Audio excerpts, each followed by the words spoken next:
Hello everyone, welcome to English classes by Anita. Students, today I am going to explain lesson number 5, Message in a Bottle from class 3, New Oxford Modern English.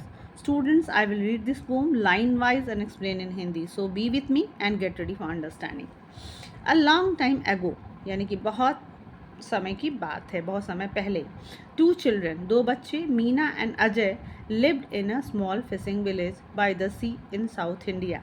यानी कि मीना और अजय एक small fishing village यानी कि मछुआरों के गांव में रहते थे, by the sea in South India, जो कि दक्षिण भारत के सी यानी कि समुद्र के किनारे जो गांव था, मछुआरों का गांव था, उसमें रहते थे, जिसका नाम मीना और अजय था। यानी कि फिर से एक बार हम इस लाइन को देख लेते हैं। A long time ago two children, यानी कि बहुत समय पहले दो बच्चे, जिसका नाम था मीना और Ajay, lived in a small fishing village, एक मछुआरों के गांव में रहते थे, जो कि एक साउथ इंडिया के यानी कि दक्षिण भारत के समुद्र के किनारे था। दे वर गुड फ्रेंड्स, वो बहुत अच्छे दोस्त थे, and lived next door to each other, और एक दूसरे के आमने सामने यानी कि पड़ोस में रहते थे। Their fathers were both fishermen, उनके जो पिता थे यानी कि जो दोनों मीना और अजय के दोनों जो पिता थे वो फिशरमैन थे यानी कि मछुआरे थे। There was no school in the village, school में कोई भी गांव में कोई भी स्कूल नहीं था। So the children built sand castle, chase crabs, swam in the sea and climb coconut palm all day long. तो उनके गांव में कोई स्कूल नहीं था, इसलिए बच्चे क्या करते थे, उन्हें पढ़ने तो जाना नहीं होता था। So the children built sand castle, यानी कि बालू के रेत के वो कैस्टल यानी कि महल बनाया करते थे। आप देख सकते हो पिक्चर में उन्होंने ऐसे बनाया हुआ है यहाँ पे। तो ऐसे वो कैस्टल बनाया करते थे। चेस्ड क्रेप्स, केकड़ों का पीछा करते। स्वैम इन द सी, समुद्र में तैरते। एंड क्लाइम कोकोनट पाम्स, और जो कोकोनट पाम था यानी कि जो नारियल का पेड़ होता था या ताड़ का पेड़, उस पर वो चढ़ा करते थे ऑल डे लॉन्ग, यानी कि पूरे दिन वो कभी बालू का महल बनाते, कभी क्रैब का पीछा करते, कभी वो समुद्र में तैरते और कभी कोकोनट ट्री पे चढ़ते। They had a wonderful life, उनका जो जीवन था बहुत ही सुंदर था, बहुत ही अच्छा था। विदाउट एनी वरीज, कोई चिंता नहीं थी। वन डे, एक दिन, they were playing on the beach, जब वो एक बीच पे यानी कि समुद्र के किनारे खेल रहे थे। When they found a large green bottle, तब उन्हें एक हरे रंग का बड़ा सा बॉटल मिला। विथ, अब यहाँ पे आप देख सकते हो ना, लार्ज ग्रीन बॉटल उनके पास है। आप यहाँ पे पिक्चर में देखो, उनके पास एक बड़ा सा ग्रीन बॉटल है। तो ऐसे उनको वो बड़ा सा ग्रीन बॉटल मिलता है। With great difficulty the children took the cap of the bottle, बहुत मुश्किल से उस बॉटल का जो कैप था वो बच्चे निकालते हैं। Inside it they found a piece of paper, उस बॉटल के अंदर उन्हें एक पेपर का टुकड़ा मिलता है। What does it say, cried Meena's excitedly, तो मीना कहती है मतलब बहुत उत्सुक होकर, उत्साहित होकर, कि इसमें क्या है, मतलब इस पेपर में क्या लिखा है। वॉट डज इट से, मतलब उसमें क्या लिखा है या क्या कहता है। I don't know, replied Ajay, Ajay कहता है मुझे बिल्कुल नहीं पता। There is some writing on it but we can't read, कहता है कि इसमें कुछ लिखा हुआ है बट हम नहीं पढ़ सकते। The children wondered what to do, अब बच्चों को बड़ा सरप्राइज़ हो रहा था कि वो क्या करें, कैसे उस मैसेज में जो बॉटल में जो लिखा हुआ है वो कैसे जाने। ओल्ड मनु, अब एक ओल्ड मनु है, the shopkeeper in the village, जो गांव में एक दुकान वाले हैं, कुड रीड, वो बच्चे आपस में बात करते हैं कि ओल्ड मनु जो शॉपकीपर है वे गांव का, वो पढ़ सकता है। He would be able to tell them what it said, तो कहते हैं कि वही हमें बता पाएगा कि इस पर क्या लिखा हुआ है। They decided to go to him, वो निर्णय करते हैं कि वो मनु के पास जाएंगे। दे स्कैम्पर्ड अलॉन्ग टू द शॉप, मतलब वो दौड़ते हुए शॉप के पास जाते हैं, दुकान पे जाते हैं। With the bottle and the paper, यानी कि उस बॉटल और पेपर के साथ। Look Manu, cried the children excitedly, बच्चे बहुत उत्साहित होते हुए मनु कहते हैं कि लुक मनु, यानी कि मनु देखो। Look what we discovered on the beach, हमें बीच पे यानी कि समुद्र के किनारे क्या हमने खोजा है, क्या मुझे मिला है। Old Manu took the paper from the children, जो ओल्ड मनु हैं वो पेपर का टुकड़ा बच्चों से ले लेते हैं। He put on his glasses and started to read, वो अपने चश्मे पहनते हैं और पढ़ना शुरू करते हैं। If you get this, said old Manu, said old Manu जो हैं, जो बूढ़े हैं ओल्ड मनु, वो कहते हैं कि अगर मतलब उस पेपर पे लिखा है कि अगर आपको ये मिलता है, रीडिंग फ्रॉम द पेपर यानी कि पेपर से पढ़ते हुए लिखते हैं कि उसमें लिखा हुआ है कि इफ़ यू गेट दिस यानी कि अगर आपको मिलता है, प्लीज़ राइट टू मी मतलब मुझे लिखो, I am David and I live in a small fishing village in New Zealand.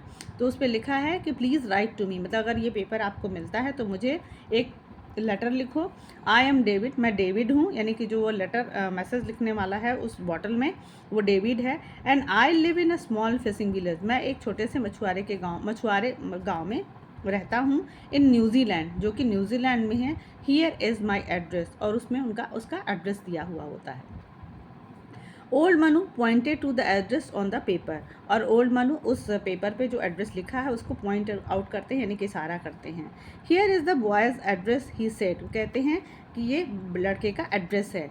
This bottle has come all the way from New Zealand, तो कहते हैं कि ये जो बॉटल है वो न्यूजीलैंड से आया है, मतलब पूरे रास्ते तय करते हुए न्यूजीलैंड से यहाँ तक आया है।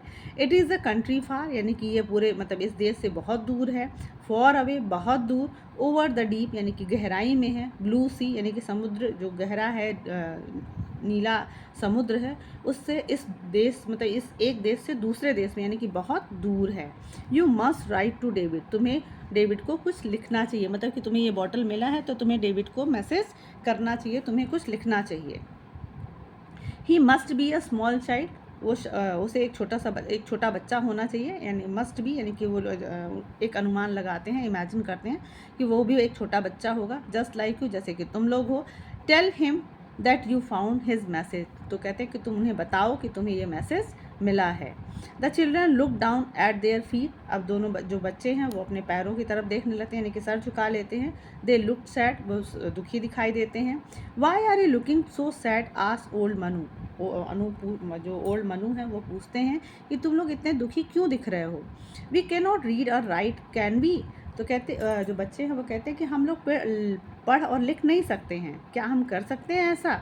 रिप्लाइड मीना क्वाइटली, मीना चुपचाप उत्तर देती है। वी आर फुलिश, हम मूर्ख हैं, मतलब हमें कुछ भी पढ़ने नहीं आता है इसलिए हम मूर्ख हैं। You are not foolish at all, said old Manu, old Manu कहते हैं कि तुम बिल्कुल भी मूर्ख नहीं हो। वाई डोंट यू लर्न, तुम मतलब लिखना और पढ़ना क्यों नहीं सीखते हो।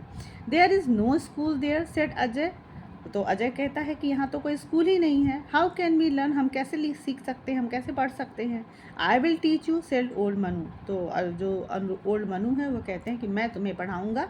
विथ अ स्माइल, मतलब मुस्कुराते हुए ओल्ड मनु कहते हैं कि मैं तुम्हें पढ़ाऊँगा। From that day every afternoon, फिर उस दिन से सारे मतलब दूसरी एवरी आफ्टरनून यानी कि हर शाम को। When the shop was quite, जब शॉप मतलब शांत रहता है यानी कि जब कस्टमर नहीं होते हैं, जब शांत होती है कोई दुकान पे कोई कस्टमर नहीं होता है, ग्राहक नहीं होता है। The children sat with old Manu, बच्चे ओल्ड मनु के साथ बैठते। He gave them paper and pencil and he taught them, उन्हें जो ओल्ड मनु ने उन्हें पेपर और पेंसिल दिया और उन्हें पढ़ाया। सम मंथ्स लेटर, कुछ महीनों बाद, Meena and Ajay wrote a letter to David in New Zealand, Meena और अजय ने डेविड को न्यूजीलैंड में जो रहता है उसको उन्होंने लेटर लिखा, पत्र लिखा। He wrote back to him, यानी कि उन्होंने उसको वापस वो लेटर लिखा, रोट बैक टू हिम यानी कि उन्होंने उसका जवाब दिया। द मंथ्स वेंट बाई, और कुछ महीने बीत गए। द ईयर्स वेंट बाई, और कुछ साल भी बीत गए। Meena and Ajay still write to David, Meena और अजय अभी भी डेविड को लिखते हैं। Now they are nearly as old Manu, अब जो ये अजय और डेविड जो छोटे बच्चे थे अब धीरे धीरे कितने ऐसे उतने बूढ़े हो गए जैसे कि वो ओल्ड मनु थे। Was when he first read them the message in the bottle, यानी कि जब पहली बार उन्होंने वो मैसेज उस बॉटल से पढ़ा था, उस समय से और आज तक वो अब इतने बूढ़े हो गए जैसे कि ओल्ड मनु। निकोलस हॉसबर्ग, तो ये जो स्टोरी लिखी गई थी वो निकोलस हॉसबर्ग ने लिखी थी। और आई होप ये स्टोरी आपको बहुत अच्छी भी लगी होगी। और ये मोरल ऑफ द स्टोरी ये है कि हमें पढ़ना और लिखना सीखना चाहिए, और जिसे नहीं भी आता उसे भी हमें सिखाना चाहिए, हेल्प करना चाहिए कि उसको हम पढ़ा सकें, पढ़ना लिखना सिखा सकें। तो students, I hope you like the explanation. Do share with your friends, and if you are new on my channel, please like and subscribe, and very thank you for watching.